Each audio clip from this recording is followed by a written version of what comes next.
Bonsoir à toutes et à tous. Très heureux de vous accueillir sur ce plateau du dimanche soir avec, comme chaque semaine, mon co-présentateur, le professeur Ibrahima Silla. Bonsoir Ibrahima. Bonsoir Ali.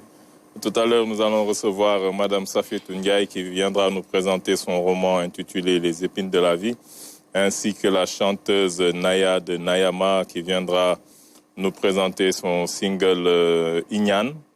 Mais tout de suite, nous allons accueillir un titulaire d'un doctorat d'État en droit privé.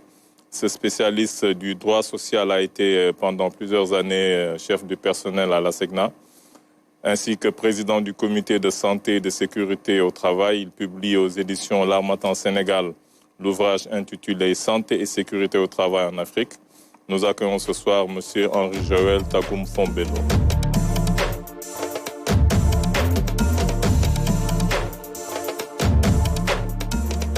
Bonsoir, M. Tagoum Fombeno. Bonsoir, M. Alun. Nous sommes très heureux de vous accueillir encore une fois sur ce plateau. Merci, le plaisir est pour moi. Vous venez nous présenter l'ouvrage intitulé Santé et sécurité au travail en Afrique, aspects juridiques et pratiques, qui est un ouvrage, ma foi, un ouvrage monumental, vraiment qui est assez exhaustif. Et la prouesse, en dehors du fait que ce soit vraiment très bien écrit, très bien détaillé, vraiment assez limpide comme ouvrage, la prouesse, c'est que vous nous parlez de la santé et de la sécurité en Afrique. C'est-à-dire que vous ne parlez pas seulement du cas du Sénégal, mais vous avez fait vraiment l'effort de nous donner un peu les lois au niveau de tous les pays africains. Je suppose que c'est parce que peut-être que vous avez travaillé à la SECNA, c'est ça qui vous a aidé peut-être? Oui, effectivement, je crois que cela y participe également. Mais ce qu'il faut dire, c'est que déjà les questions de santé et de sécurité au travail sont aujourd'hui au cœur de la vie professionnelle. Pendant longtemps, les questions de santé et de sécurité n'intéressaient personne. On cherchait tout simplement à travailler. Les conditions de travail n'intéressaient personne. Mais on se rend compte aujourd'hui que ces questions de santé et de sécurité, on ne peut plus, c'est une composante, on doit faire avec. Ce n'est pas une discipline ou quelque chose qu'on doit mettre de côté. Au niveau de l'entreprise, les questions de santé et de sécurité font partie, vraiment, sont une composante vraiment de l'environnement du travail. Et les entreprises qui n'ont pas compris cela, vraiment vont très vite dérouiller. Et on se rend compte aujourd'hui, dans le contexte de la Covid, que cette question se pose avec acuité. Et comme vous l'avez dit, l'avantage de l'ouvrage traite des questions de santé et sécurité, de la réglementation sur les 54 pays africains. Même le dernier né des pays africains, qui est le Soudan du Sud, est traité dans l'ouvrage. Absolument. Et quand vous dites que les problèmes de santé et de sécurité n'étaient pas très pris au sérieux, peut-être vous voulez parler des petites entreprises, mais quand même les grandes entreprises ont toujours traité ce problème de la sécurité. Parce que au niveau de toutes les grandes entreprises, il y avait des ingénieurs sécurité qui parfois, c'est des gens qui sont considérés un peu comme rébarbatifs parce qu'à chaque fois, ils viennent, ils vérifient, ils arrêtent des chantiers. Mais tout ça, ça existait dans les grandes structures quand même. Oui et non.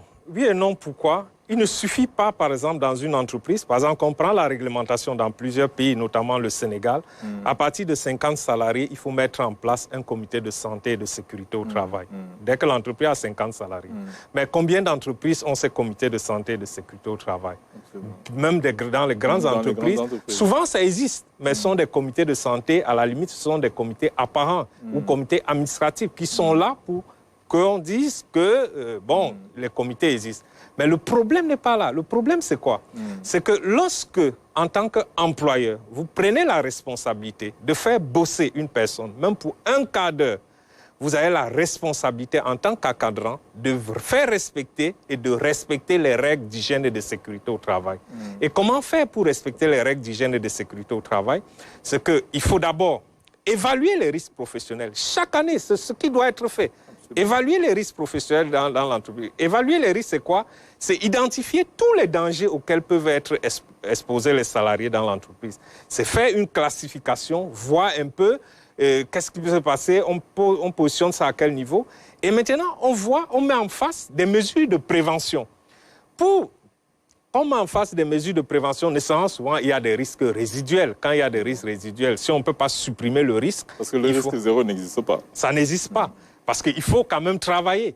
Mais il faut tout faire. Parce que quand on parle de santé et sécurité au travail, les questions de la santé et la sécurité au travail, c'est orienté vers la prévention essentiellement. Absolument. Parce que lorsqu'un accident se produit, ça veut dire qu'il y a eu un échec quelque part. Pendant longtemps également, quand ça se produisait, on se disait que c'était une fatalité.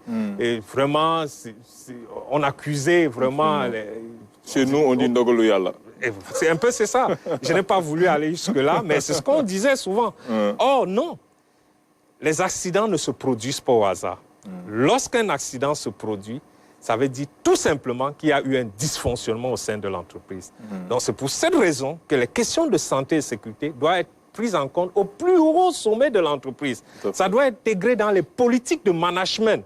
Parce qu'il ne suffit pas. Quand vous faites travailler quelqu'un, je dis, la santé, le travail, c'est bon pour la santé. Mais les conditions de travail peuvent nuire à la santé. C'est pour ça qu'il faut prendre toutes les précautions pour éviter que lorsque le salarié vient travailler, que le salarié ne soit pas confronté. Il doit rentrer chez lui sain et sauf. Il ne doit pas avoir des problèmes. Absolument. Et là aussi, comme peut-être je vous l'avais un peu reproché la dernière fois, que j'ai dit que quand vous avez amené l'ouvrage sur le droit du travail, c'est toujours à la charge de l'employeur. C'est-à-dire que vous êtes toujours du côté des employés. C'est un peu ça la nature du droit du travail. Ouais. Et là aussi, vous nous parlez beaucoup des devoirs de l'employeur et beaucoup moins des devoirs de l'employé. Vous l'avez un peu brossé parce que vous avez dit que, et c'est ça la réalité du terrain, beaucoup de gens refusent de prendre des équipements de protection individuelle. Parfois, surtout les travailleurs les plus expérimentés, ils pensent que ça, c'est pour les novices. Quand on leur dit mettez vos casques, mettez vos chaussures de sécurité, là, il y a beaucoup de laxisme. Et ça, les gens font tout ce qu'ils peuvent, mais à un moment donné, lorsqu'il faut être sur le terrain, on ne va pas être derrière chaque travailleur pour lui dire fais ci, fais ça. Il y a cet aspect qui est pour moi un aspect très très important. Vous en avez parlé, vous avez dit que un peu en Afrique, surtout que l'ouvrage concerne le travail en Afrique, que nous avons nos réalités. Les gens préfèrent les gris-gris parfois aux équipements de protection individuelle. Je vous comprends, vous avez parfaitement raison. Mais il y a une chose que je dois préciser. Quand on prend l'employeur, le droit du travail, de manière générale, comme on dit, c'est un droit partisan. Tout à fait. C'est fait pour protéger le salarié qui est en position de faiblesse. Concernant, vous avez dit quelque chose, et c'est vrai, ça existe dans plusieurs entreprises. Souvent, le salarié, l'employeur va dire, mais j'ai acheté les équipements de protection individuelle, le salarié ne porte pas, ce n'est pas mon problème, tant pis pour lui, s'il a un accident, j'ai fait ma part. Non. L'employeur... Là, vous êtes encore dur avec les employeurs. Les employeurs qui disent ça, quand même, il n'y en a pas beaucoup. Je comprends, non. Le problème, c'est quoi? C'est que l'employeur a ce qu'on appelle le pouvoir de direction. Le pouvoir disciplinaire également. Ce sont les pouvoirs qui incombent à l'employeur. Et en matière de santé et de sécurité au travail, l'employeur a l'obligation de se faire obéir de gré ou de force. Vous achetez un équipement de protection individuelle pour un salarié, parce qu'un équipement de protection individuelle, ça se prescrit comme on prescrit les médicaments, comme on prescrit une ordonnance. C'est pour protéger le salarié contre un risque. Vous achetez l'équipement, le salarié ne porte pas l'équipement. Mais qu'est-ce que vous faites de votre fonction de chef? Vous devez mettre en demeure le salarié de porter les équipements. S'il ne porte pas ça, vous prenez des sanctions. Parce que si on arrive devant les tribunaux, si l'affaire arrivait devant les tribunaux, vous allez dire, mais j'ai acheté les équipements, j'ai fait ma part. Les juges vont dire non. Mais vous savez que le salarié était exposé à un risque. Il vous a acheté les équipements, il n'a pas porté. Mais qu'est-ce que vous faites de votre fonction de chef? Qu'est-ce que vous faites de votre pouvoir de direction? Le pouvoir de direction, c'est l'employeur. Le pouvoir de sanction, c'est l'employeur. C'est vrai qu'on prend les dispositions de la réglementation. Le salarié aussi, il a l'obligation, en fonction de sa formation et de ses responsabilités, de ses connaissances, de prendre en charge aussi sa sécurité et celle des autres. Absolument. Ce n'est pas parce qu'il est un salarié, il va se dire l'obligation de veiller sur la santé et la sécurité du travail repose sur l'employeur qui ne doit rien faire. Non, il doit faire quelque chose. C'est ça. Malheureusement, c'est un peu ça dans le domaine. Mais qu'est-ce qu'il faut faire? Mais je dis aussi, l'employeur n'est pas complètement démuni. L'employeur a les possibilités, a les moyens de se faire entendre. Aujourd'hui, par exemple, il y a un débat dans la plupart de nos pays africains concernant la vaccination qui se pose.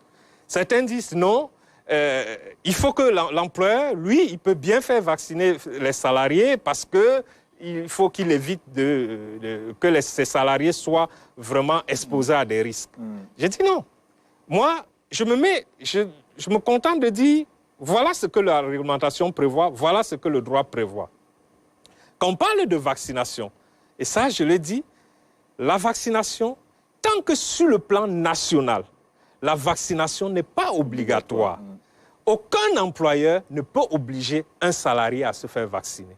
Parce que ça porte atteinte au moins à 2 libertés fondamentales. La première liberté, c'est le droit à la vie privée. Chaque salarié a le droit à sa vie privée. L'autre liberté, c'est l'atteinte, l'inviolabilité du corps humain. Quand on parle de vaccination, la vaccination, c'est quoi? En réalité, c'est une seringue qui pèse la peau. Tout à fait. Ça, on viole un peu votre corps. Donc, il faut votre accord. La vaccination, c'est un acte médical. Et en tant qu'acte médical, la vaccination doit se faire dans le cadre classique du rapport entre un patient et le médecin. Éclairé. Il faut le consentement éclairé. Tant qu'il n'y a pas le consentement éclairé, ça, l'employeur ne peut pas. Mais maintenant, je comprends. L'employeur n'est pas complètement démuni tant que je dis cela. Prenons le cas. Le cas du Sénégal aujourd'hui, la vaccination n'est pas obligatoire. Donc, aucun employeur ne peut obliger un salarié à se faire vacciner. Pour preuve, d'ailleurs, le ministre a sorti une note dans ce sens. L'employeur ne peut que inciter, ne peut que encourager les salariés à se faire vacciner parce qu'aujourd'hui, ça semble être vraiment le seul moyen qu'on a pour faire face à cette crise sanitaire. Mais il ne peut pas imposer cela au truc. C'est pour ça même, d'ailleurs, même lorsque l'employeur le fait, l'employeur doit éviter d'aller très loin pour se protéger aussi. Parce que s'il y a des effets secondaires, il peut avoir des problèmes de responsabilité. Le salarié va être très vite tenté à faire engager la responsabilité de l'employeur. Et lorsque même la vaccination, on encourage les salariés à se faire vacciner et qu'ils sont d'accord, il faut tenir compte également de la confidentialité. Il faut éviter que la vaccination, ça doit se faire au niveau du service médical de l'entreprise, que tout le monde se regroupe dans le service médical pour qu'on se vaccine. Non, c'est un secret. Il y a le secret médical. Et le code de déontologie, notamment des médecins, je pense que c'est l'article 7 également, est très clair là-dessus. Il y a le secret médical. Un autre salarié ne doit pas savoir que tel et tel est vacciné. De même, l'employeur même n'a pas le droit de demander au médecin du travail de lui communiquer ou à un salarié de lui dire s'il est vacciné ou pas. Ça fait partie du secret médical. Mais maintenant, je dis aussi, il faut mettre le curseur, arrêter le curseur à un moment donné. Si je prends un salarié, par exemple, il a dans son contrat de travail, il est prévu qu'il doit effectuer de nombreuses missions à l'étranger. Et ça fait partie même de l'essence de son contrat de travail. Si le pays dans lequel il doit effectuer des missions, la vaccination obligatoire, un problème se pose. Si le salarié ne se fait pas vacciner, l'employeur ne doit pas le licencier parce qu'il ne s'est pas fait vacciner. L'employeur va jouer sur le fait que aujourd'hui, il est impossible d'exécuter son contrat de travail. Parce que sa mission principale, c'est fournir une prestation de travail. Autant que je sache, il n'y a pas encore de pays où le vaccin soit obligatoire. À ma connaissance, non. Et d'ailleurs, même au Sénégal, déjà, je crois de mémoire, c'est la fièvre jaune qui est l'un des vaccins obligatoires. Il y a 2 types de vaccins, les vaccins recommandés et les vaccins obligatoires. Donc, en réalité, l'employeur n'est pas complètement démuni. Il suffit que l'employeur faut aller dans de grandes manifestations comme les pèlerinages à la Mecque, ça, c'est des manifestations où les gens se regroupent, là, c'est obligatoire. Mais pour revenir un peu à la sécurité, parce que là aussi, ça m'intéresse, vous dites que par rapport à la responsabilité de l'employeur, je donne peut-être un cas pratique des industries chimiques du Sénégal, que je connais bien. Et là, c'est vraiment des sociétés où il y a un certain risque. Si, par exemple, tout ce qui est côté sécurité, les gens y mettent les moyens. Il y a, comme vous l'avez bien dit dans l'ouvrage, les sécurités, les affichages, la manière statique, la manière dynamique. Non seulement il y a les affichages, il y a des points de sécurité. Par exemple, avant tous les matins, la sensibilisation, tous les matins, avant d'aller dans un chantier, il y a le point sécurité. On vient, les responsables viennent, parlent avec avec les ouvriers, leur donne les équipements de protection individuelle, ça c'est une évidence. Ouais. Mais maintenant, un exemple pratique, quelqu'un qui a des gants anti-coupure et tout, ouais. et qui se dit qu'il ne peut pas bien travailler avec ces gants-là. Il y a beaucoup de gens qui le disent. Ouais. Vous lui donnez tout, il va sur son lieu de travail et au moment de vouloir travailler, il les enlève. Et il se coupe le doigt. En ce moment-là, on ne peut pas être là tout le temps pour pouvoir dire qu'est-ce qu'il faut faire, est-ce qu'on va lui dire... Quand il enlève son gant, personne n'est là. Et en ce moment-là, l'employeur n'a pas de responsabilité directe par rapport à ça. Non, je comprends. Là, quand même, c'est pour ça d'ailleurs, on demande pour le choix des équipements de protection individuelle, il faut associer le salarié. C'est important. Parce que l'équipement de protection individuelle, le salarié le met sur lui. Il faut que ça présente un certain confort. Parce que quand il n'y a pas de confort, il a tendance à retirer, à le mettre de côté. Vous allez acheter un casque. Mais des gants ne pourront pas jamais avoir le confort des mains nues. Mais il faut que de travailler avec. Ça doit être des gants quand même ergonomiques. Oui. Mais je comprends, ça peut arriver, l'employeur, le salarié, on a acheté des gants, le salarié a enlevé. Il peut arriver que le salarié, l'employeur... Là, c'est des cas pratiques que j'ai vus, moi. Oui, non, effectivement, ça arrive. Hein. Souvent, dans ces cas-là, s'il y a des problèmes, même devant les tribunaux, l'employeur démontre qu'il a fait tout ce qu'il pouvait faire. Il s'en sort au moins avec les honneurs de la guerre. On va se dire, vraiment, il a fait quelque chose. Mais attention, je vous l'ai dit, il y a ce qu'on appelle en matière d'accident de travail la présomption d'imputabilité. Tout accident qui se produit sur le lieu de travail est considéré comme un accident de travail d'office.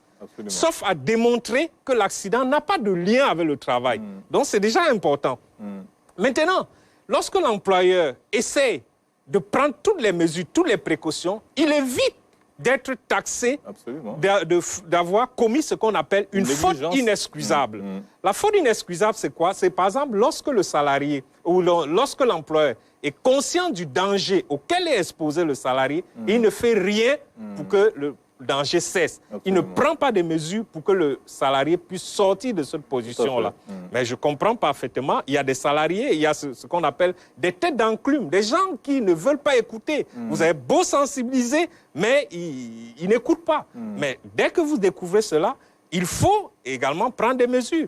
Et l'employeur, on va me dire, l'employeur ne peut pas être partout à la fois. Mais l'employeur, quand même, a ce qu'on appelle la possibilité à un moment donné de passer le volant à droite. C'est ce qu'on appelle la délégation de pouvoir. Parce qu'il ne peut pas être partout au même moment, surtout dans les grandes entreprises. À un moment, il doit pouvoir déléguer. La délégation permet de rapprocher vraiment le management des situations de travail, d'autant plus que toutes les structures sont là. Je veux dire qu'il y a des départements de sécurité, il y a des ingénieurs de sécurité, il y a des agents de sécurité. Oui. Tout est fait pour que la sécurité puisse être là sur le lieu de travail. Mais comme je dis, parfois, c'est une question d'habitude chez les ouvriers. Ils se disent que oui, je ne travaille pas bien comme ça. Ils enlèvent le casque, voilà, c'est ce genre de choses. Et vous enlevez le casque parfois au moment où c'était pas le bon moment. Je vous comprends parfaitement. D'ailleurs, je vous raconte une anecdote. Une fois, je suis allé pour une mission dans un pays. C'était une mission d'accompagnement en matière RH. Et à les questions, j'avais constaté que parmi les primes, il y avait un certain nombre de primes. Primes de salubristique, primes d'insalubrité, primes de risque. Je disais non. Aujourd'hui, primes de risque, primes de salubristique, on ne devait plus parler de ça. Mais j'ai vu que les salariés, c'était à la limite un deal. Ils s'accoboutaient autour de cela. Or, quand on me parle de primes de risque, primes de salubristique, ça veut dire tout simplement que la prévention a échoué quelque part. Ça veut dire que mais comme vous l'avez dit tout à l'heure, le risque zéro n'existe pas. Ça n'existe pas, mais il faut prendre quand même des mesures. Parce que quand vous payez la prime de risque, c'est un peu comme si c'est un deal pour que, bon, quelqu'un est là, il effectue un métier, à la limite, il est programmé pour mourir un peu avant les autres, on échange cela contre de l'argent. Quelqu'un qui travaille dans un bureau climatisé et quelqu'un qui est sur un échafaudage avec une corde et qui travaille avec, voilà, je veux dire, c'est pas un chalumeau, là. Oui, je comprends. Les risques sont quand même différents. Le risque zéro n'existe pas, mais une fois de plus, on doit prendre les mesures, toutes les mesures pour éviter, tout simplement. La prévention, c'est quoi en réalité? La prévention, ce n'est pas d'empêcher nécessairement que le risque ne se réalise pas. L'objectif de la prévention, c'est déjà, c'est se dire, même si le risque doit se réaliser, que ce soit le moins vraisemblable possible. Absolument. Et que même s'il se réalise, que ce soit le moins grave possible. C'est l'intérêt de la prévention. Sinon, le risque zéro, je suis d'accord, ça n'existe pas. Absolument, et vraiment. Bonjour, M. Tago Fombeno. C'est un plaisir de vous recevoir ici, une nouvelle fois, on va dire. Merci. Puisqu'on a déjà eu l'occasion d'échanger sur vos précédents ouvrages. Ouais. Je devrais dire que vous êtes un multirécidiviste dans l'excellence. Ouais. Depuis 2003, vous démultipliez les publications.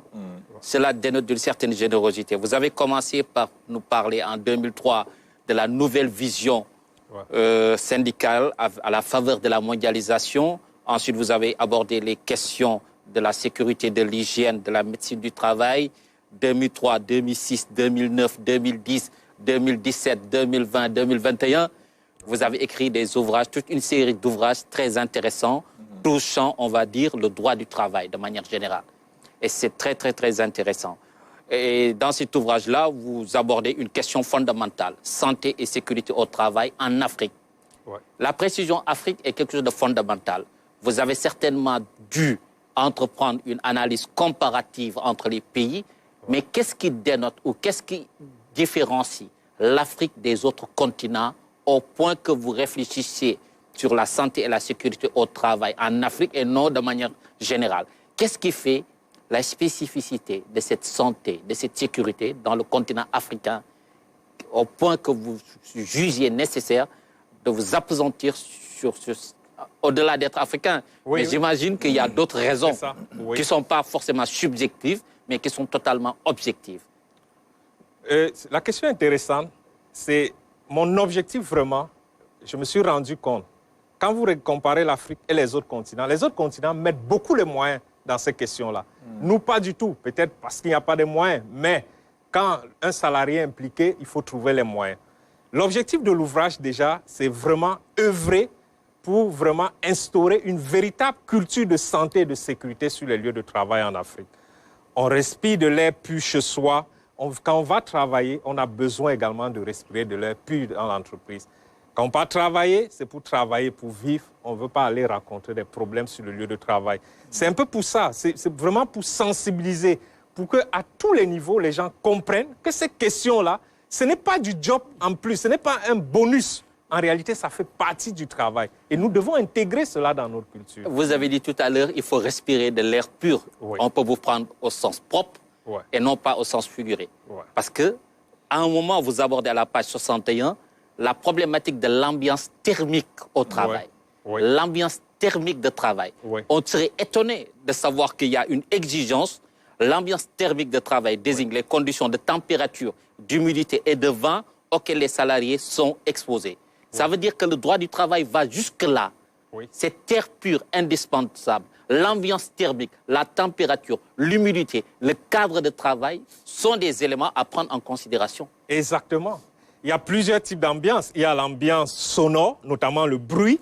Vous ne devez pas travailler dans un environnement qui dépasse 85 décibels. Dans l'Union européenne, ils sont pour plusieurs pays à 80 même décibels. La réglementation au Sénégal, au Burkina, dans plusieurs autres pays africains, on a collé un peu au nombre de l'OIT, 85 décibels. L'ambiance, vous avez l'ambiance visuelle, notamment par rapport à la quantité de lumière qui rentre dans la salle. L'ambiance, vous avez dit thermique également, c'est important. On tient compte de tous ces paramètres parce que, tout simplement, quand on parle santé, il faut préserver la santé du salarié et tout cela contribue à préserver sa santé. Dans une ambiance très chaude, la réglementation veut qu'à certains moments, il y ait des stops. Il faut permettre aux salariés de se désaltérer.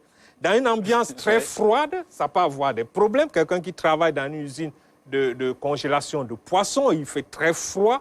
Ça également, ça peut avoir des conséquences. Ça peut entraîner des troubles musculo-squelettiques, les TMS, comme on l'appelle aujourd'hui. Donc, il faut vraiment veiller à ce que le salarié soit dans un environnement de travail sain. Et ça, la réglementation. Et le Sénégal, par exemple, depuis 2006, le Sénégal a pris une série de 15 décrets qui réglementent les questions de santé et sécurité au travail. D'autres pays ont pris des textes uniformes carrément. Bon, le Sénégal a pris plusieurs textes et passe. Et parmi les dispositions allant dans cette perspective-là, on peut citer d'autres exemples. Les équipements nécessaires, indispensables pour assurer le confort du salarié. Vous avez abordé la problématique, les questions liées aux vestiaires et sanitaires. Oui. Les vestiaires, les lavabos, les douches, les cabinets d'aisance, le local de repos, le local de restauration, Oui. etc., etc. On a l'impression que... Surtout le local de repos, ça c'est Oui, quelque chose de très intéressant et Oui, qu'on ne voit pas dans certaines entreprises. Surtout les grandes entreprises devraient pouvoir avoir C'est ça. des locaux Il y a de des repos. métiers qui nécessitent beaucoup d'attention. À un moment, il faut faire des stops, observer des pauses, pas des petites pauses, mais il faut se reposer avant de reprendre. Vous êtes dans un secteur de la haute précision et tout, c'est pour où on prévoit un peu les locaux. Parce que vous de avez repos. parlé de ce qu'on appelle le power nap, c'est-à-dire les petites siestes là qui sont d'une Les importance micro-siestes, absolue, oui. d'une Et même importance il y a les- capitale. qui permettent de récupérer très Et même il y a la nécessité, les congés. Là aussi, il y a un problème qui se pose par rapport aux congés. On est dans un continent et dans des pays où de temps en temps, vous avez des individus qui vont vous dire « Moi, je préfère travailler toute l'année, je ne prends jamais de congés. » Et même Qui rachètent leurs congés. qui rachètent même leur... Et ça pose problème. En Occident, aux États-Unis, en France, les gens ont une telle obsession des congés, de prendre des vacances, de respirer, d'aller loin, d'éteindre portable et machine, tout ça pour se reposer. Et est-ce qu'il ne faudrait pas contraindre? Je ne sais pas ce que prévoient les dispositions, on va dire, juridiques. C'est ce que je dis souvent d'ailleurs à mes étudiants. Oui. La réglementation est très claire là-dessus. Il est interdit à l'employeur de faire travailler le salarié pendant ses congés. Je dis, même si ce n'est pas son salarié, même si c'est le salarié d'une autre entreprise, il est interdit. Parce que le congé permet au salarié d'aller se refaire une nouvelle santé, se reposer, revenir, requinquer. Mais on a constaté, et là, il ne faut pas mettre la faute sur les employeurs. C'est souvent les salariés eux-mêmes qui partent voir l'employeur pour négocier, pour dire je ne veux pas prendre les congés racheter le congé. je veux vraiment continuer de travailler. Non, il faut à un moment aller se reposer.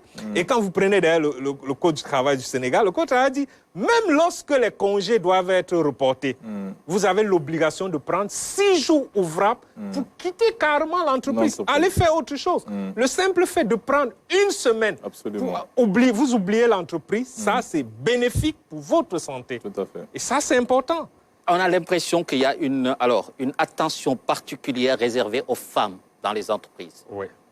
Il y a, je ne dirais pas 2 poids, 2 mesures, mais il y a des dispositions spécifiques réservées à la gente féminine.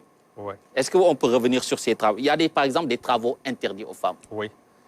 Là, ça peut étonner, parce qu'au moment où l'on parle de parité, on a l'impression que les femmes devraient pouvoir occuper tous les emplois, devraient évoluer dans les mêmes conditions de travail que les hommes, mais à lire les dispositions spécifiques aussi bien au niveau national, les législations nationales au niveau international, on se rend compte qu'effectivement, il y a un certain nombre, vous l'abordez à la page 72, que les femmes ont quand même sont une catégorie bien particulière et certains travaux leur sont interdits. Oui, c'est normal en réalité. C'est tout simplement parce qu'il faut protéger, c'est physiologique. Il faut protéger la maternité également, la procréation.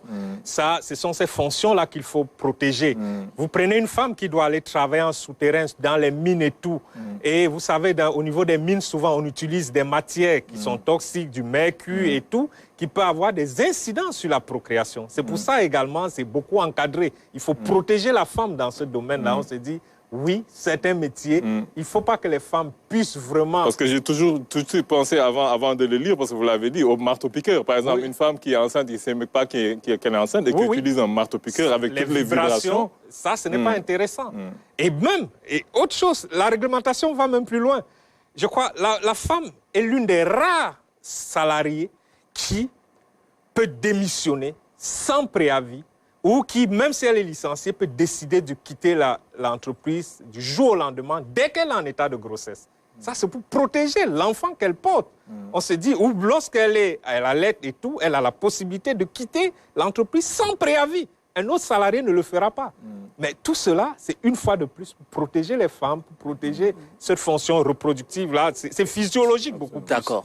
Et malgré tout, si l'employeur prend toutes ces dispositions-là pour assurer une protection et que les choses ne se passent pas bien et qu'on en arrive à un accident de travail, là, vous comprenez que je veux aborder l'accident de travail. Oui. L'accident de travail, souvent, il y a toute une discussion, toute une réflexion qui a été menée autour du taux de gravité de cet accident de travail.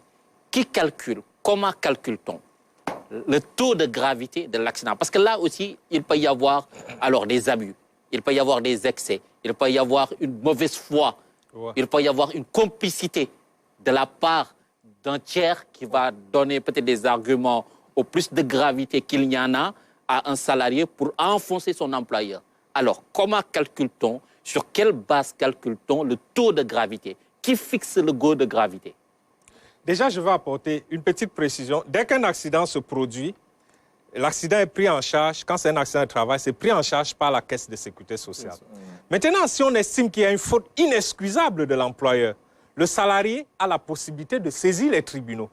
Quand il va saisir les tribunaux vont indemniser le salarié pour un certain nombre de préjudices, notamment le préjudice esthétique, le préjudice d'agrément, le prix de la douleur. Et pour fixer les indemnités, les dommages et intérêts liés à cela, le juge va se référer à un médecin. C'est le médecin qui va élaborer, faire ce qu'on appelle une expertise. Il va faire un rapport d'expertise et dit, concernant par exemple le pretium doloris, le prix de la douleur, l'ensemble des souffrances endurées par le salarié à la suite de l'accident, ça, il va évaluer et dire, voilà, ça va généralement de 1/7 à 7/7. Voilà, je mets ça au niveau de telle table. Il y a le préjudice esthétique, par exemple. Le salarié, à la suite de l'accident, a été complètement défiguré. Le médecin va évaluer, va voir. Et il y a une table également. Va dire, voilà ce que je fixe, c'est assez important, très important, léger, etc. C'est une table de 1/7 à 7/7. Sur cette base, le juge va fixer le montant des dommages et intérêts. Maintenant, si l'employeur n'est pas d'accord avec le rapport d'expertise, il peut demander une contre-expertise. Ça, il a la possibilité de le faire. Il va demander une contre-expertise pour qu'on puisse regarder, parce que le médecin, c'est un être humain aussi. Il peut se tromper dans l'évaluation. Donc, il peut demander une contre-expertise. Et c'est parce que j'ai vu que vous avez présenté à la page 108 comment on calcule le taux de gravité. Vous avez marqué taux de gravité égale nombre de journées d'incapacité sur le nombre d'heures travaillées. Oui. Là, ce taux de gravité-là, parce qu'il y a le taux de gravité et le taux de fréquence, c'est un peu international. Le taux de fréquence, par exemple, ça permet d'évaluer un peu la fréquence des accidents de travail dans une entreprise. C'est calculé annuellement. Le taux de gravité, quand les accidents arrivent, quelle est la gravité? Et effectivement, c'est cette formule qu'on utilise. Et ça fait partie des statistiques. Un RH a besoin de ça. Ce sont des éléments de son tableau de bord. Ça permet, quand on entre dans une entreprise, quand vous circulez souvent, vous allez voir dans certaines industries, vous allez voir à l'entrée, nombre d'accidents au cours de cette année, au cours des dernières années, on met 0, on met 1%. Exactement. Ce sont ces taux-là, en fait, qu'on publie. Ou bien nombre de jours sans accident. Sans accident, c'est fréquent. C'est pour sensibiliser en réalité. Ça sert aussi de communication. Aujourd'hui, il y a un problème qui se pose notamment au niveau du cas français. Peut-être que ça va se poser un jour au Sénégal aussi, ou dans les pays africains. C'est qu'on trouve qu'il y a des employeurs qui n'exigent pas de la part des salariés qu'ils se vaccinent, mais qui prévoient une prime à la vaccination. En d'autres termes, ils disent à leurs salariés, vous vous vaccinez, je vous donne par exemple 50 000 francs ou 100 000 francs de prime. Certains trouvent que ce n'est pas légal. Oui, je suis d'accord, c'est une fraude à la loi en réalité. Pour faire peut-être plus simple pour que nos téléspectateurs comprennent aussi, c'est ce qu'on appelle dans le domaine également en matière de greffe, il y a des entreprises qui instaurent ce qu'on appelle la prime d'assiduité. On dit, si vous avez tel nombre de jours travaillés dans l'année, vous aurez cette prime, ou dans le mois. Ça décourage les salariés d'aller en grève. Or, la grève, c'est une liberté fondamentale, c'est un droit. On ne peut pas instaurer, mais les gens le font. Mais on peut l'appeler aussi intéressement ou... Oui, mais on ne doit pas, l'employeur ne doit pas dire, si vous vaccinez, je vous paye cette prime-là. Non. L'employeur a intérêt plutôt d'encourager, de sensibiliser le personnel, d'aller se faire vacciner. Mais il n'a pas besoin de passer par des moyens très contournés, de contraindre le personnel. Et il est même important dans l'intérêt de l'employeur, même quand il le fait, il doit expliquer les tenants et les aboutissants. Et même si dans le formulaire, que le salarié, à la fin, quand il accepte de se faire vacciner, qu'il reconnaisse que vraiment, il le fait librement. Parce que la question de vaccination, c'est un choix. On ne peut pas l'imposer une fois de plus, tant que la vaccination n'est pas obligatoire. Aujourd'hui, avec la situation de la pandémie, on a vu que beaucoup d'entreprises ont été confrontées à des difficultés et ont dû licencier, on va dire. Licenciement pour motif économique. que prévoit le droit du travail dans ces situations-là de pandémie où quelquefois les études... Bon, il y a dans certaines sociétés où l'État peut venir en aide pour éviter qu'il y ait des licenciements massifs. Mais est-ce que l'employeur court un risque énorme en disant, écoutez, pour motif économique, je ne peux plus... Oui. En pleine crise, le président sénégalais, Macky Sall, avait pris une ordonnance pour interdire les licenciements. En pleine crise lors de la première vague ou de la première vague. Mais cette ordonnance n'est plus d'actualité aujourd'hui. Ça a pris fin. Donc, ce qui veut dire que les licenciements peuvent revenir. Mais le licenciement pour motif économique, parce qu'il y a deux types de licenciements. Il y a le licenciement pour motif personnel et le licenciement pour motif économique. Le licenciement pour motif économique, c'est qu'on licencie un salarié parce qu'il n'a rien fait. C'est parce que l'entreprise travaille des difficultés. Mais il ne faut pas que les difficultés soient simplement passagères. Il faut que les difficultés soient réelles. Ça, et le juge va s'attacher à vérifier que les difficultés sont bel et bien là. Donc, il ne suffit pas tout simplement de dire oui à la Covid. Qui sont structurelles. C'est ça, effectivement, ça c'est important. C'est vrai, quand on lit l'article L60 du Code du travail du Sénégal, l'article L60 n'est pas très précis, ça permet, c'est un peu permissif, mais n'empêche, le juge est là après pour trancher, pour censurer. Ça, il faut véritablement que l'entreprise traverse des véritables difficultés, soit en proie à des difficultés économiques. C'est vrai, avec la pandémie, il y a certaines entreprises aujourd'hui qui ont été obligées de mettre la clé sous la porte. Dans ce cas-là, une entreprise pareille ne peut qu'aller vers le licenciement pour motif économique. Mais il ne faut pas profiter de la crise pour faire ce qu'on appelle les licenciements boursiers, plutôt pour maximiser les profits, alors qu'il n'y a pas de... Pour prolonger la question de tout à l'heure d'Ibrahima par rapport aux accidents du travail, il y a ce qu'on appelle les accidents de trajet, parce que les gens oublient que parfois aussi pour aller, lorsque vous allez au travail, lorsque vous revenez de votre travail, si vous faites un accident en cours, même un accident de la circulation, c'est considéré comme un accident de travail. Oui, mais attention, l'accident de trajet est assimilé à un accident de travail, mais à quelques conditions.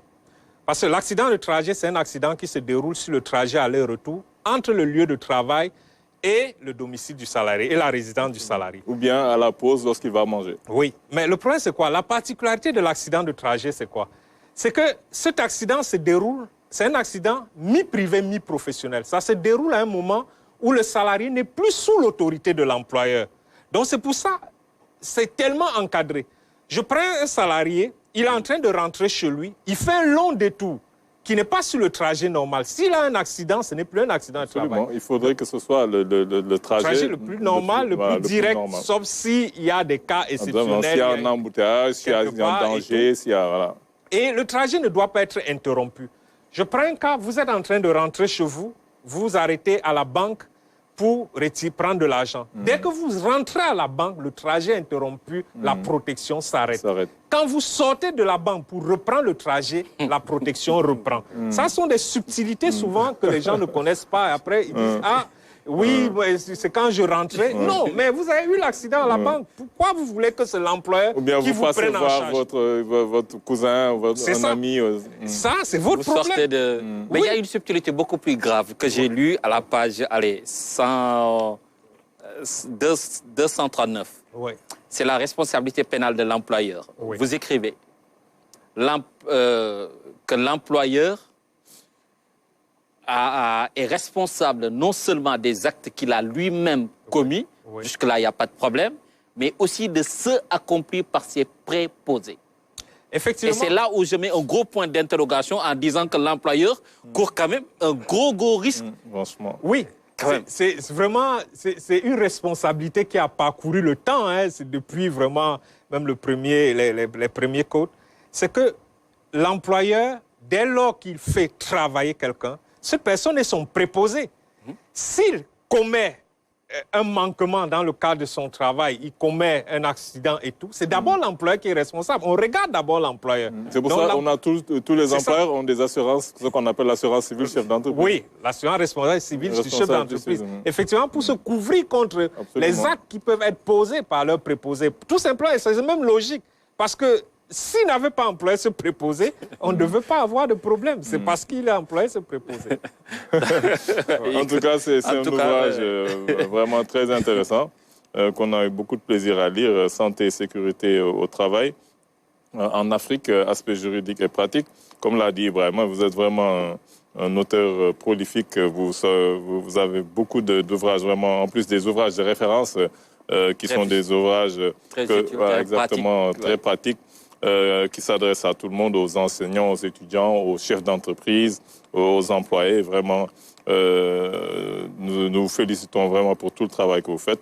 Ça a été préfacé, ce livre, par le professeur Isaac Yankhoba Ndiaye. Ça s'appelle « Santé et sécurité au travail en Afrique, aspects juridiques et pratiques ». Monsieur Tangoum Fombeno, nous avons été très heureux de vous accueillir sur ce plateau. Merci beaucoup, vraiment le plaisir est pour moi. Nous allons poursuivre